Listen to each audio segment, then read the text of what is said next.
A week ago, I spent my life racing against time. I'm gonna help you out today, okay? Trying to save people who were running out of it. Jackie!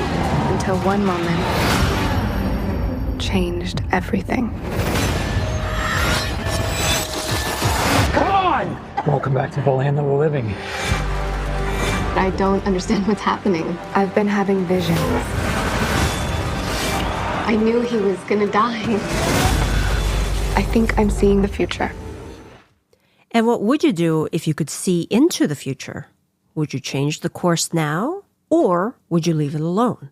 Hello and welcome to another episode of the Forever Fangirls podcast. I'm Sheila Amato, and along with my wife Kimberly, we're your hosts, and we're glad you can join us. And as you heard from the trailer, we're going to be reviewing the Sony Pictures / Marvel Permission collaboration movie? Yes. Madam Web. This film was released February 14th in theaters, and we saw it opening weekend. Now, our standard spoiler alert is in effect here because we will be talking about themes and plot points. So if there were any. If you have not seen Madam Web, you will be spoiled. So I actually found that Madam Web was supposed to be released July 2023. Okay. And then it got pushed back to October 2023. And then it got pushed again to February 2024. Now, I could not find if this was because of the writer's strike or if it was something else. Writer-actor strike, yeah. Or yes, or if it was because they need to do reshoots or rewrites or whatever. So that's a question mark. Mm-hmm. But if I can find that articles. If we can find the information, we'll link it. Yes. Yeah. And it did, you told me, released the same day as the Bob Marley biopic One Love. Yes. Okay. Yes. So digging into straight up movie facts, unbiased movie facts, the budget I found was listed at $80 million. However, you said you found articles that said it was just slightly north of $100 million. Yes. There's a question mark there, right? There are reports that says it's over $100 million, and then other reports where it's under, and that Sony was actually trying to keep it under. So who knows? But so basically, there's a lot of controversy and lack of information surrounding this film, is what you're telling me. Yes, exactly. Okay. And I'm sure that we'll get into that as we discuss. Should I just do an instant? Yes. That we have to get into a lot of stuff surrounding extraneous variables of this film. And so this film and the Bob Marley One Love film, they both were released Valentine's Day to try to capitalize on the fact that President's Day is actually this coming Monday. Yeah, in the U.S. So in the U.S., they essentially have like a 6-day window for a new release. So yeah, that theoretically would lead to a good box office. One would hope. Of course, the current box office haul for Madam Web, as of this recording, is $12.5 million, and it's projected to gross $20 to $25 million in 6 days. Yeah, and that doesn't bode very well, especially considering that the Bob Marley film is projected to gross about twice that. Now, while they are apples and oranges, they're different films. We're just dealing with talking about straight numbers. Up statistics. Yeah. Of what one would expect with word of mouth. Yeah. Yes. And if we go back from last year to figure out, year over year, I also saw this article that said last year when I think it was Ant-Man and the Wasp that came out, the sequel, it was not as high as the Marvel movies. But if you fast forward to this year, these two films are well below that gross. One Love is also well below? Yes. Interesting. This year's box office currently is well below what was last year's. That's very interesting. Well, I mean, in slight defense, we also, for anybody who lives in the northeast of the United States, we did have pretty bad storms. It was a Valentine's Day storm on Tuesday, which basically made you not want to go anywhere on Wednesday because it was bitterly cold and the roads were icy. So weather in certain areas could have played a factor. I'm not saying it's the only factor, but it added to it in major markets in the Northeast. Yeah. So anyway. We're not making excuses. No. Just pointing that out. Just wanted to move away from the numbers now. Yes, moving away from everything statistical analysis-wise. And into our discussion. The synopsis from Google is pretty simple. It's just Cassandra Webb is a New York City paramedic who starts to show signs of clairvoyance. Gosh, I wish I had that if I played Lotto, right? Forced to confront revelations about her past, she must protect 3 young women from a mysterious adversary who wants them dead. Already? Okay. Yeah, I've done it twice already. Come on. Okay, so going a little bit deeper into the story. Okay. Cassandra's mom, Constance, goes to Peru in her last few weeks of her pregnancy, searching for a mysterious spider that she hopes will cure her unborn daughter from an incurable neuromuscular disease. Say that 3 times fast. I can't. That's why I stumbled there a little bit. Anyway, Constance eventually finds this spider. However, the guide helping her, Ezekiel Sims, has more selfish plans for the spider, basically wanting it for himself. Dun, dun, dun. Right. So Ezekiel mortally wounds Constance as he takes the spider from her. Now, there are these Peruvian spider people who help Constance deliver Cassandra before Constance dies. And right before she dies, the spider bit Constance, which delivered the healing venom and cured her daughter of this disease. Unbeknownst to anyone else, it also gave her other superhuman powers. Years pass before Casey becomes a paramedic partnered with Ben Parker, a.k.a. Peter Parker's uncle. Dun, dun, dun. And wait. Okay. Cassandra, after a near-death experience, unlocks her ability to see the future. Well, or hold on, time out. snippets. She was dead. Not near death. She was dead. Oh, she was dead. Okay, Yeah, and then you had to came bring her back, yeah. Okay. She got caught in the web before she went Yes. into oblivion and then came back. Okay. Her essence was floating Yes. in the Spider-Verse. Yes. So she now has the ability to see snippets of the future, and she sees Ezekiel, the big bad, trying to kill 3 teenage girls because he has nightmares of them ending his life. So as Kimberly said in the synopsis, Casey ends up protecting the 3 girls, fights Ezekiel, and eventually vanquishes him, but not before Casey ends up blind and loses the use of her legs. Which my understanding, and I apologize for cutting you off, I do believe that is how Madam Web is in the comics. Yes. Yes. And so she mentors the 3 girls who eventually become superheroes themselves, aka Spider-Woman, Aranya, and Spider-Girl. So basically what you're telling me is it's the Spider-Verse. it's the Spider-Verse. Before we hit all of your pins, let's just talk about the good for now, shall we? Sure. Okay. I think, and I know she's been getting a lot of negative press for it. I actually think Dakota Johnson did a great job with what she was given. Yeah. I mean, playing a foster care child who thought her mother gallivanted across the world to study spiders instead of taking care of her and giving birth in a hospital up here, not understanding the backlog, working through the foster care system, having attachment issues, having issues with trusting people, forming relationships. All of that to me, with that delivery that she gave, worked. Right. Because she wanted to close herself off. She didn't want You to get protect hurt. yourself. Correct. Now, the dialogue. Oh, goodness. She is perfect for this role in what she was given. Yes. The fact that she was trying to figure out not only how to navigate personal and social connections, she also had to now figure out what the heck is happening to her because she thinks she's going crazy, right? And no one else is noticing this, obviously. It's hard for her to talk to anybody about it. And then, when you say, well, I can see the future, then people make fun of you. And she had the the death experience where she was running around going, my heart stopped for 3 minutes, big deal. I'm good. I'm awake. I'm fine. Because she doesn't want attention. She doesn't want to go to the hospital. That all fits. Right. Now, does that mean we could have gotten more information? I'm just saying she was excellent for what she was given. She fits the role. And what I did like is they didn't make her overly powered. She needed to be very subtle because Madam Web is about intelligence, clairvoyance, and using information intelligently because she doesn't have the brawn. So Dakota Johnson did bring that across very well. Yeah. In subtle movements and everything else to understand that here is somebody who is using her mind to overpower and using information and intelligence to combat brute strength I was going to say brain over brawn, but yes, absolutely. I'm glad you remembered that. I didn't. I couldn't find it in my head. Maybe because I was hitting that button too much. Oh my goodness.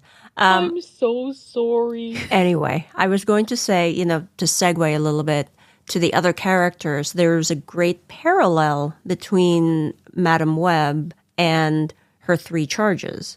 Her spiderlings? Her spiderlings. Because they also, in their own way, from situations where they also had difficulty connecting, right? Difficulty connecting, trusting. They were, for lack of better phrasing, they were sort of ignored and... Outcast. Yeah. I mean, and give them credit, those 3 actresses, Sydney Sweeney, Isabella Merced, and Celeste O'Connor. I thought they were cast well, and I thought, again, did great with what they had, but were severely underutilized. Yeah. Oh, goodness. Okay. I'm going to forget all of these points. There are so I know, many. yes. And I can't, I won't be able to follow remember all of them either. We'll get to it eventually. Okay. The fact that they did introduce Mary Parker and her brother Ben Parker. And Mary Parker was pregnant with? Peter Parker. They did say she was having a boy. Uh-huh. So there was a clue there, although I totally missed it. But that's okay. Although it could have been added to give more depth. You want to hit that one more time? Okay. Are you okay now? No. Oh, my goodness. All right. Are there any other good here? Do you want to just go into the bad? Truthfully, I would love to sit and just talk with Dakota Johnson over this. Her and the other 3 spiderlings. Mm-hmm. It would be an interesting conversation with them. All right. That's about it. Before we go into the bad. No, we have a theme. Yes, we do have a theme. I mean, we alluded to it. We touched upon it already, yes. The theme of found family, right? That Madame Web and her spiderlings basically found each other. They were fighting against the gravity of being pulled together. They're like, no, I want to go. And Maddie wanted to go and skate and go find food. And then Anya didn't want to draw any attention to herself because her father got deported, and so she's here and she needs to survive under the radar until she's 18, I believe. 18, correct.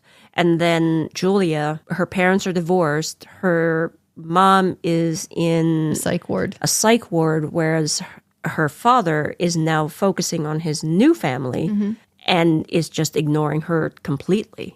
And then you add that Julia, her parents are in China, Beijing, I think. Or they're working overseas. Maddie's parents, sorry. They're overseas. Yep. And they've just left her alone. Yep. To, with the nanny.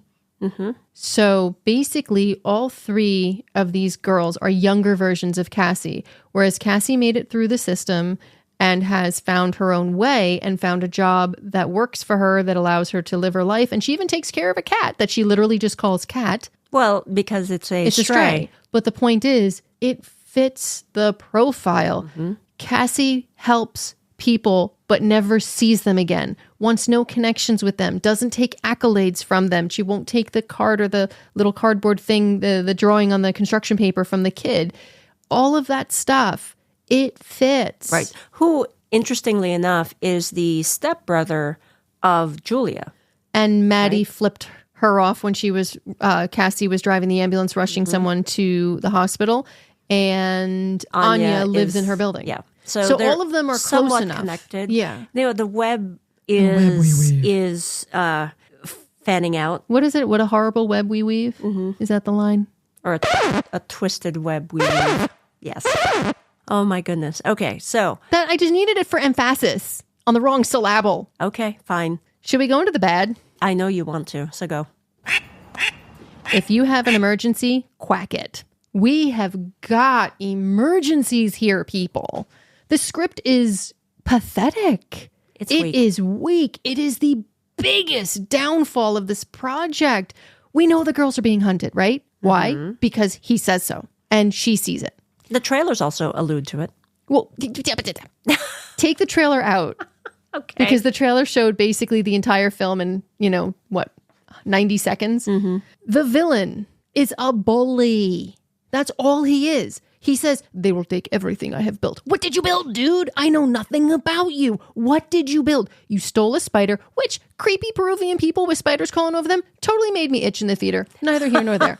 But here's a dude sitting there who goes to bed with a woman and then steals her card, kills her with poison, and then all of a sudden he's yelling at another woman to like use the national security grid and all the lights and blah, blah, blah, blah, blah, blah, blah.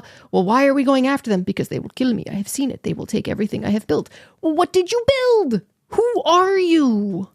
Basically all of the riches that he stole. I understand it's the... What's the word I'm looking for? I have no idea because this film was really... The writing was atrocious. They alluded to it. The thing for me was, all I knew is he stole a spider.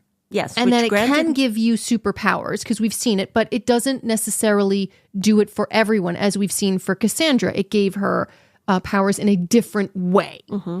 Maybe it magnified whatever was already inside them. Maybe. He seemed to be more anger right? and brute strength. He was the security, therefore he got more brute strength. Mm-hmm. And she was more intelligent, standoffish and whatnot. But again, we're making assumptions because it's not there. Yeah. Okay, ready? Madam Web. Bad guy, goes to high school, picks on people, says they're going to hurt him, so he's got to wipe him out. It sounds like a weird trip of High School's Mean Girls and Minority Report with spiders.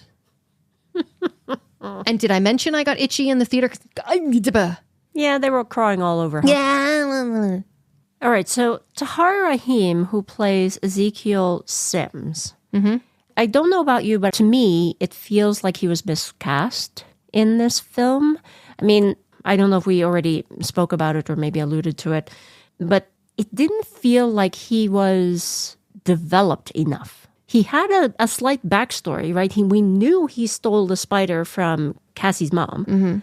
But there was nothing else there. And it didn't feel like he could do anything with what he had. Maybe it was very one-dimensional, yes. Yeah, and I don't know if that was direction, but I struggled with his character. And I did struggle with him on screen because I didn't get anything from the performance. Yeah. I mean, I turned to you after the movie and I said, did you notice several of his scenes where the dubbing was just terrible?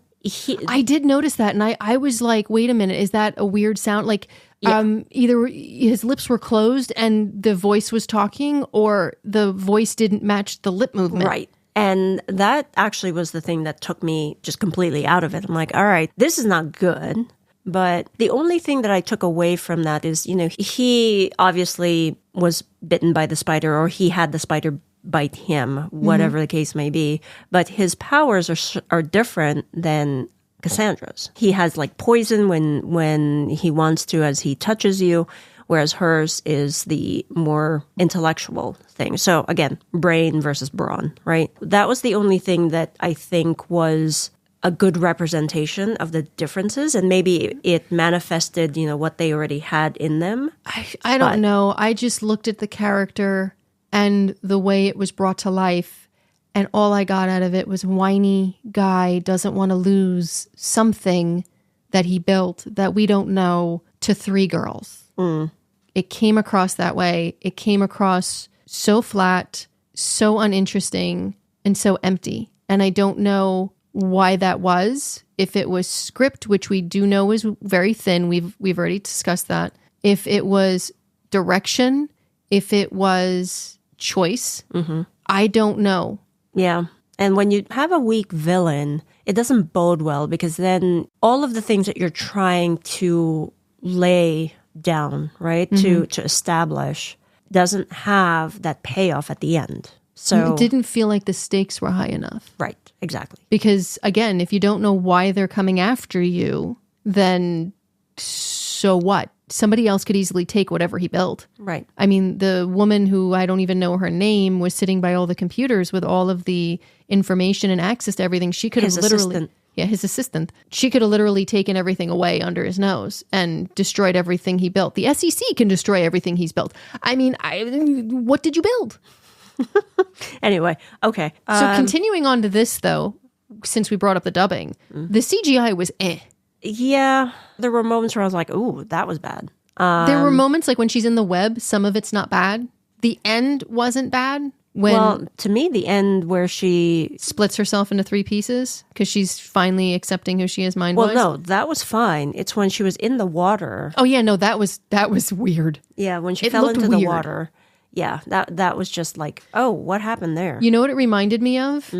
It reminded me of the reviews for Cats when I was just going to say that people said it wasn't completely rendered. Yes. And like human hands were there and it was supposed to be cat paws. Yeah. That's what it reminded me of, like someone forgot to hit the render button. It's funny that we're on the same wavelength. We did not talk about this before, but it did remind me of Cats as well.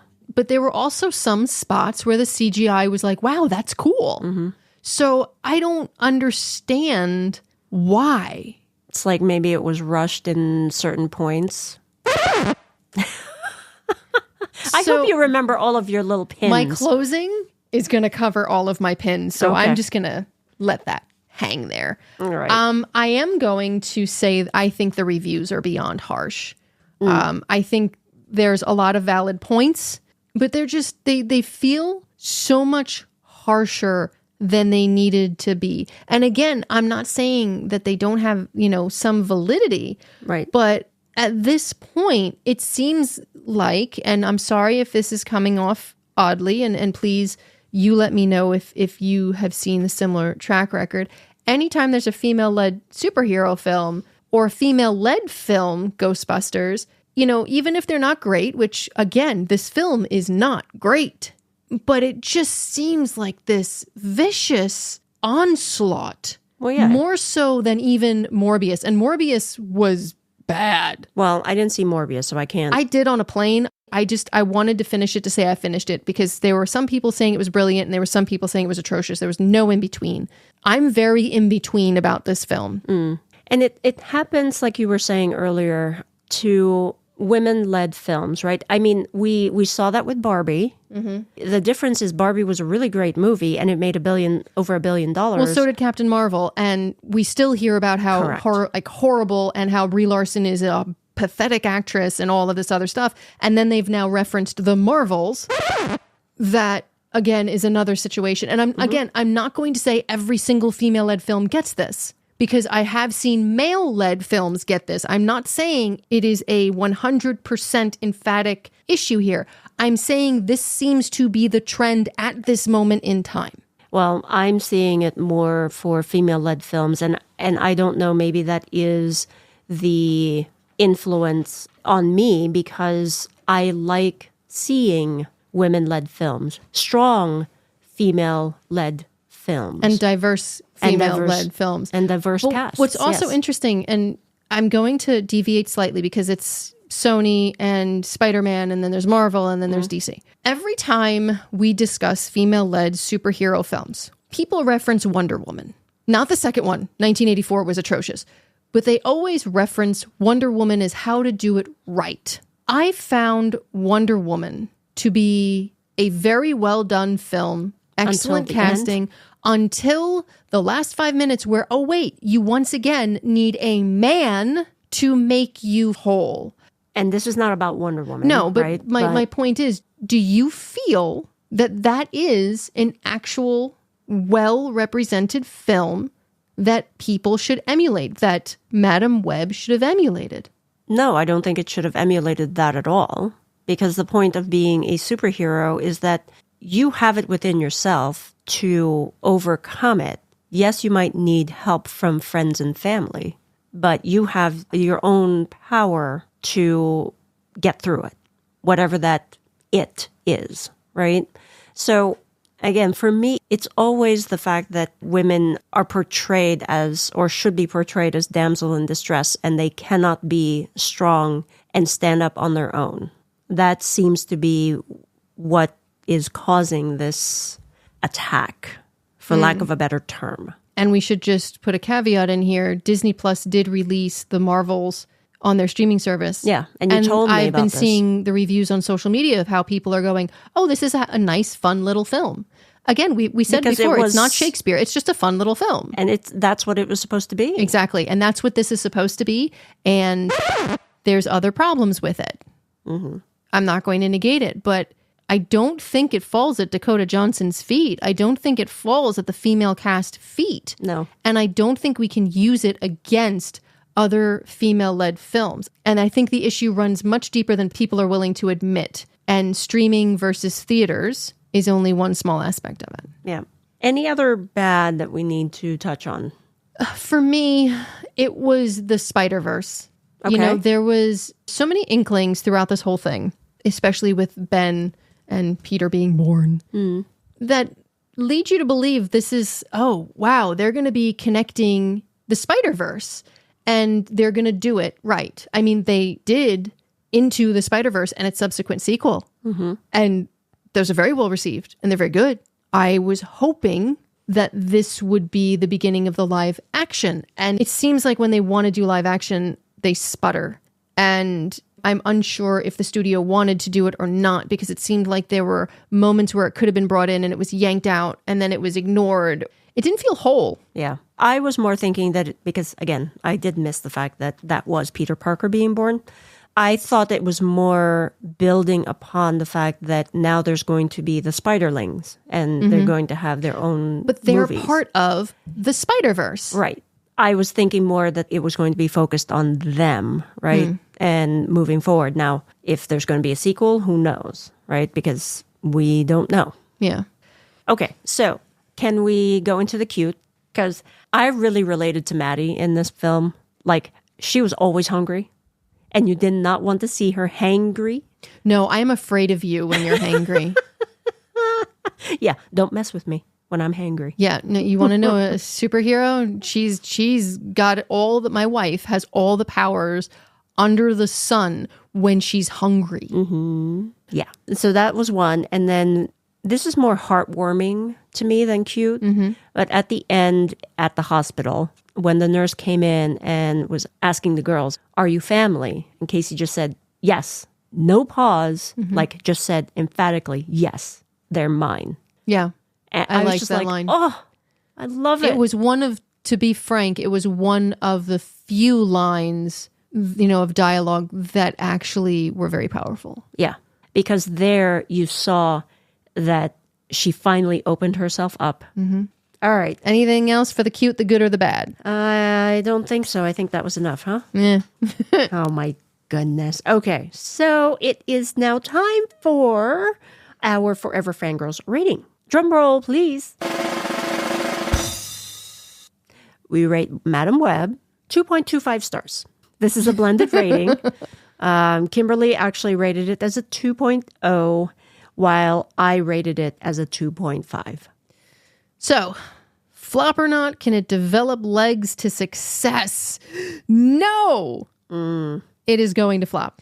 And once again, the minute people compared it to Morbius, reviewers gave it a low percentage rating on Rotten Tomatoes. There was absolutely no path to success. The word of mouth is horrific. It will not recover. Again, a lot of those complaints are valid, and I will never, ever negate them because I see and I completely understand where they're coming from. But overall, this feels like a project that could be salvaged, and I do believe it could be expanded upon with a proper screenplay behind it.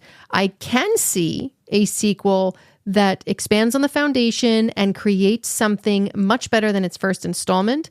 I do not believe this was a failure on the women in the lead roles. To me, this was a complete and utter failure of the writers and the studio. If they are responsible for the lack of Peter Parker connection and for pushing what felt like a completely incomplete script, like things had been in there but then pulled out, things were shoved in there that didn't fit, they failed this cast. And in doing so, they failed their viewing audience, and they failed 100% the character and the story of Madam Web and the Spider-Verse in this film. Yeah. Unfortunately, I agree. It'll likely be a flop. And when I realized that the original writers of Morbius also wrote Madam Web, I was hoping, yes.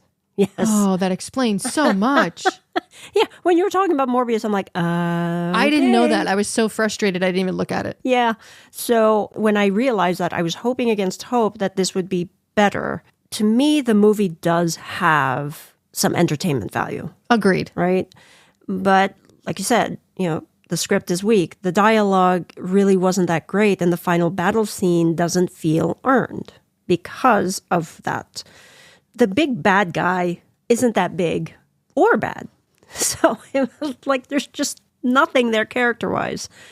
And I actually wanted to draw attention to an article that I saw on The Hollywood Reporter where there's a false narrative. This is actually tying into what you were saying earlier about the reviews, where people are just taking bits and pieces and creating a false narrative to the point where it shows like Dakota Johnson hated her own movie, which wasn't the case. And so that doesn't help the film. And it goes to that trend that you were talking about where in order to get more clicks or more likes, they're doing these like really polarizing posts. And it's really sad that that's what we've come to because it started in politics and now it is everywhere. Yeah. But in order to get traction on social media or whatever, it seems like there are no moderate reviews with like making or bringing up some good points. It's either vicious or love. Right. I agree with you there. There is this middle ground where it's not an unmitigated mess. There was a logical story. It just wasn't strong enough. It wasn't developed. It wasn't developed. I mean, look, people, if we can find something positive about Cats and Morbius, I will say what was great, Jared Leto was well cast. Everything else was bad, but he's well cast. Okay. Cats, their voices are phenomenal. Everything else is wrong. Yeah, Jennifer Hudson. Oh but my if God. you can find one good aspect of something, say it. Yeah. The film is atrocious, great. But what about it is good? What is a redeeming factor? What could they have done? Look, Madam Web is a great premise that the studio bungled. The origin story is an interesting one that could have been developed, like we've said, into a beginning step to connect the entire Spider-Verse. Instead, we were given a lead who did the best she could with a weak and simple storyline that basically felt like it was taken out of a Cracker Jack box. Knowing the individuals behind Morbius now had their hands in this film is disconcerting, and frankly, they should have known better. In the end, we face a dilemma, and this is what I was referring to before. It could be that films like this are failing because of superhero fatigue, and that I do think is real. I think everybody is kind of, okay, it's another Marvel film out. or another DC or another whatever. It's just this massive universe comics. Yep. So I'm sure that is a huge issue. It could be the battle between streaming and theaters. Could be the lack of proper support for female-driven films. It could be a combination of all three. I can't pinpoint a cause, only that things need to change. If it's an issue with female leads, we need the studios to back these characters properly with good scripts, actual development, and real marketing. If it's a simple case of thrusting out whatever they can to fill, film slots in the age of streaming, the studios need to understand that we have other better options. Again, I don't know what's going on. I don't know, but this one feels like it falls squarely at the feet of the studio, the writers, the director. They dropped the ball and they failed everyone. I'm still kind of stuck on when you said Cracker Jack because now I'm hungry. And you don't like her when she's hangry. I feel like you're the Hulk. You don't like her when she's hangry. Anyway, I have nothing more to add because I think that was an excellent summary. Wow. She's just really hungry and wants Cracker Jacks. Yep. So I'm going to just apologize because really I wanted more. And I'm sorry that this review is very dark. I hope we did try to shine light on some good positive moments. And that is going to be our show for today, folks. Thank you so much for tuning in to our review of Madam Web. If you would like to reach out to us here at Forever Fangirls Podcast, we have several ways you can do that. You can go to our website at foreverfangirls.com, find links to our Discord, social media, and a contact form, and easy buttons to subscribe wherever you listen to podcasts with past episodes also listed. It's a lot of stuff. Yeah. So until next time, stay safe, be kind, and remember, it doesn't take a clairvoyant to know you don't mess with the mama bear and her cubs, or in this case, Madam Web and her spiderlings. We just wish that the story matched a mother spider's intensity and commitment.